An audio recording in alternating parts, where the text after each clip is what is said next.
তোমরা তো জানোই বর আমাদেরকে ইন্ডিয়া দিয়ে আবার এখানে ফিরে চলে আসছে। আর এখানে এসে ও অন্য ঘরে শিফট হচ্ছে। কারণ হচ্ছে এখানে একা একা থাকা ওর জন্য একটু ডিফিকাল্ট।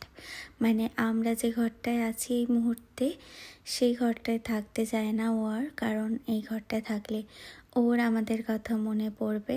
আর তাছাড়া এই ঘরটার রেন্টটা একটু বেশি, তো তার কারণে ও অন্য ঘরে শিফট করছে। এখানে আসার পর ও যে ঘরটায় শিফট করছে সেই ঘরের পাশেই ওর অফিস কলিগরা থাকে। তো ওর যা যা লাগেজ আছে সেগুলো ও ওর অফিস কলিগদের রুমেতেই নিয়ে গিয়ে রাখছে, তাতে ওর একটু সুবিধা হয়। আমরা এই মুহূর্তে যে ঘরটায় আছি এই ঘরটা আমার বর যেদিন ফিরে আসছে সেই দিন দুপুর 2টো পর্যন্ত আছে। তো তার কারণে এখানের থেকে লাগেজ নিয়ে আবার এতটা দূর শিফট করা একটু আমার বরের জন্য ডিফিকাল্ট।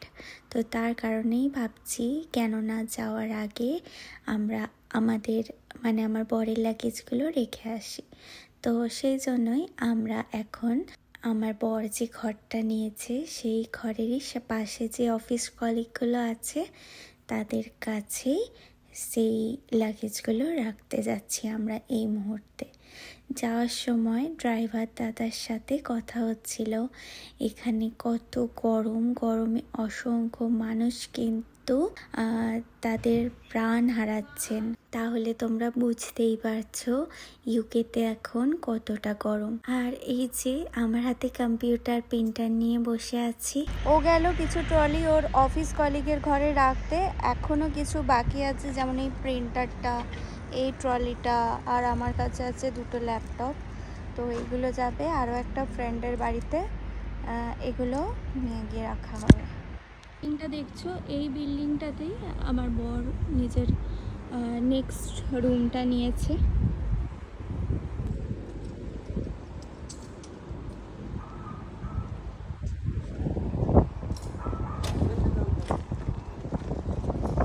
এখান থেকে স্টেশন, হাই স্ট্রিট সব কিছুই কাছাকাছি আছে মোটামুটি। গ্রসারিসে সব কিছু একসাথেই আছে, বলতে গেলে কাছাকাছি আছে। তো গরম পড়েছে, তোমরা আমাকে দেখে বুঝতে পারছো। এখন 32 ডিগ্রি চলছে টেম্পারেচার।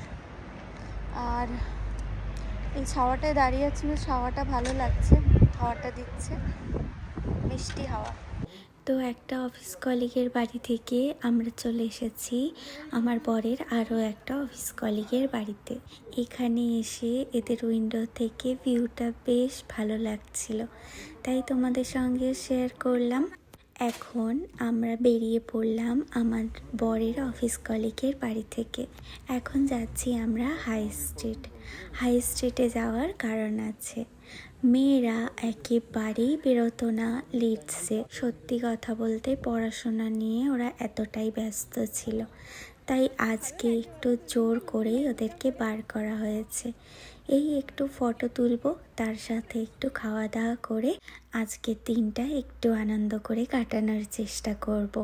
বড় মেয়েটা অনেক দিন থেকেই সুশি খাওয়ার বায়না করছিল, তাই আজকে ওর মনের আশাটা পূরণ করব।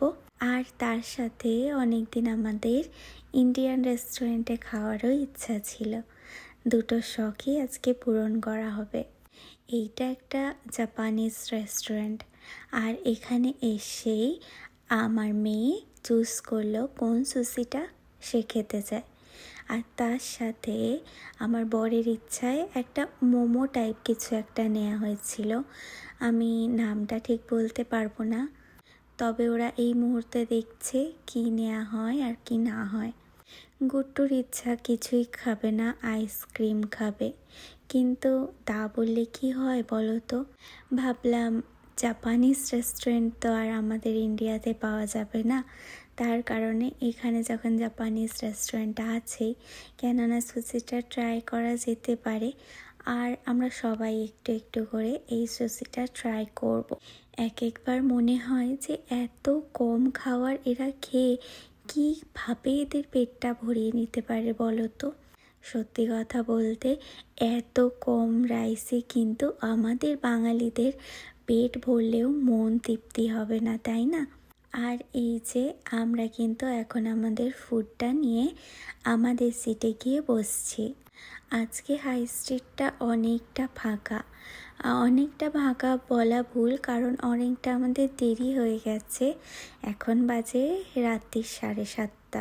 তো দেখছিলাম জনসংখ্যা একটু কমই আছে, আজকে ফ্রাইডে, কিন্তু এত জনসংখ্যা কম এটা একটু ভাবলে অবাকই লাগে। তো এখানে মেয়ে আর বর দুজনে মিলে সস চুজ করছে কোন সসটা নেওয়া যায়, আর আমি তো ভিডিও বানাতেই ব্যস্ত। এরা দুজনে সস নিয়ে চলে এলো, আর আমি এখন মনের মতো করে আমার ভিডিওটা বানিয়ে নিচ্ছি। সব থেকে ভালো লাগছে আমার বড় মেয়ে তার মনের মতো খাবারটা পেয়েছে, সে কিন্তু বেশ খুশি হয়েছে আজকে। মনে মনে এই মুহূর্তে এটাই বলছিলাম, তোমাদের মনের ইচ্ছা, তোমাদের শখগুলো এই মুহূর্তে বাবা পূরণ করে দিচ্ছে, কিন্তু একটা সময় তোমরা নিজের পায়ে দাঁড়াও, যাতে করে তোমাদের মনের শখগুলো, তোমাদের ইচ্ছাগুলো তোমরা নিজেরাই পূরণ করতে পারো। আর এটাতেই আমাদের থেকে খুশি হয়তো আর কেউ হবে না। যাই হোক, এখন সবাই মিলে তৃপ্তি করে নিজেদের ফুড খাচ্ছে। সত্যি কথা বলতে সুশিটা আমি প্রথম কখনোই ট্রাই করিনি, আজকে একটু ট্রাই করব। তাই বাবানের দিকে দেখছি বাবান কিভাবে বানায়। এখন তো এদের থেকেই আমাদের অনেক কিছু শেখার আছে, তাই না বলো? বাবানকে দেখছি, বাবান কিন্তু বেশ ভালোভাবে স্টিক দিয়ে সুশিটা ট্রাই করলো, আর এটা দেখে আমি কিন্তু ভীষণ খুশি হয়েছি। আর এদিকে এত গরম, হালকা পাখার হাওয়াটা চালিয়েছি কিন্তু তৃপ্তি হলো না। তো সুশি খাওয়ার পর আমরা এখন বেরিয়ে পড়লাম। এই জায়গাটায় তো আমরা বারবারই আসি, তোমাদেরকে দেখিয়েছি। এটা লিডস স্টেশনের কাছে, আর এখানে এসে আমরা অনেক সময় আমি আর আমার বর বসেছি। তো লিডস স্টেশনের কাছে এসেই ফটো তোলা হলো, মেয়েদেরকে ফটো তোলা হলো। আগের দিন তো দেখিয়েছিলাম যে আমি আর আমার বর দুজনে অসংখ্য ফটো তুলেছি, তবে আজকে মেয়েদের ফটো তোলা হলো। ওরা কিছুতেই ফটো তুলতে চাইছিল না, কিন্তু এই ফটোটা, এই ভিডিওটা আমার কাছে স্মৃতি। এই মোমেন্টটাকে, এই মুহূর্তটাকে ক্যাপচার করে রাখা। পরবর্তীতে ওরা দেখবে যে এইভাবে আমরা একটা সময় কাটিয়েছি।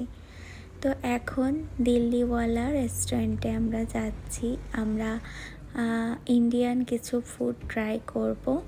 তো চলো এখন তোমাদের দিল্লিওয়ালা রেস্টুরেন্টটায় নিয়ে যাই।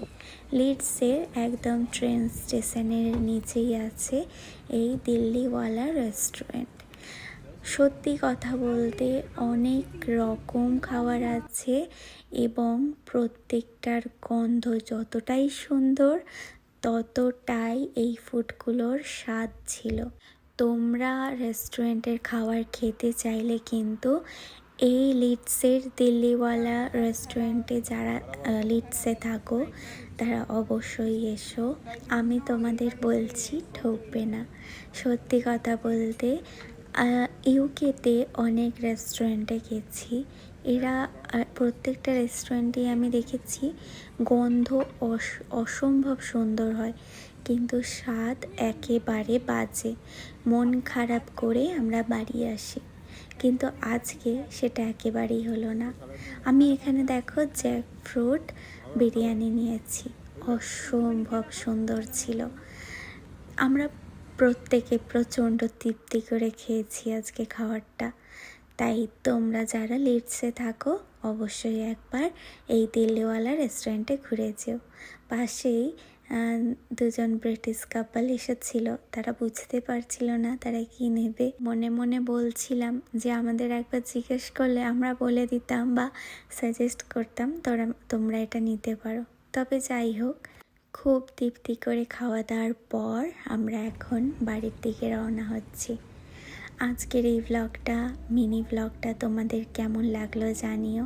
কালকে আমরা এই লিডস ছেড়ে চলে যাচ্ছি, যাওয়ার আগে একটা স্মৃতি একটা ছোট্ট ভিডিও তোমাদের সঙ্গে শেয়ার করলাম। আর আমি আমার ফোনে আমার ইউটিউব ভিডিওতে এই মুহূর্তটাকে বন্দি করে রেখে দিলাম। যাওয়ার আগে এই সব জায়গাগুলো যেখানে আমরা হাঁটি হাঁটি পা পা করে ঘুরেছি বেরিয়েছি এক নজরে বন্দি করে রাখলাম।